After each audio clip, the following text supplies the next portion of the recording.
Cette semaine, j'ai écouté un épisode du podcast Vivons heureux avant la fin du monde d'Arte Radio et il y a un truc qui a retenu mon attention que j'avais jamais remarqué avant. C'est le fait que dans l'introduction, l'host nous dit que ce podcast est en ligne tous les mois si on y arrive.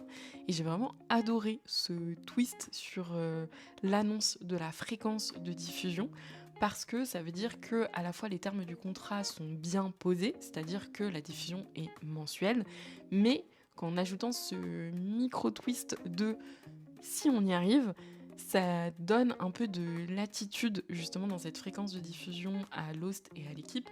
Dans les faits, je suis sûre que ça n'arrive quasi jamais de rater un rendez-vous parce qu'on parle quand même d'Arte Radio, mais en tout cas cette transparence, elle ouvre une porte à plus de flexibilité dans le rythme de diffusion.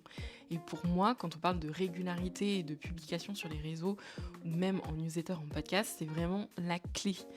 Je m'explique. Quand on crée un podcast, une newsletter, etc., on parle très régulièrement de ce besoin de s'engager auprès de son audience, de son lectorat, pour s'assurer d'avoir un rendez-vous fixé et que tout le monde soit prévenu du rythme de diffusion.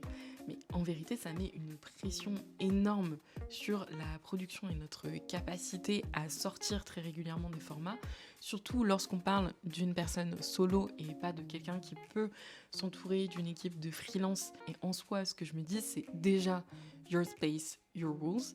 Les gens arrivent dans ton écosystème, donc à toi aussi de définir ce qui te met à l'aise ou les règles avec lesquelles tu as envie de fonctionner. En deuxième, ce que j'aime bien me répéter aussi, c'est qu'on est inondé sous la quantité de contenu qui sort tous les jours aujourd'hui. Donc en soi, si on rate un rendez-vous, les gens ne vont peut-être même pas remarquer. Et last but not least, c'est que la cadence idéale, c'est surtout celle qu'on peut tenir sur le long terme et non pas sur 2 semaines ou 3 mois. Et en plus, je suis vraiment persuadée que, comme dans toute relation, ce qui est le plus important, c'est la communication et la transparence.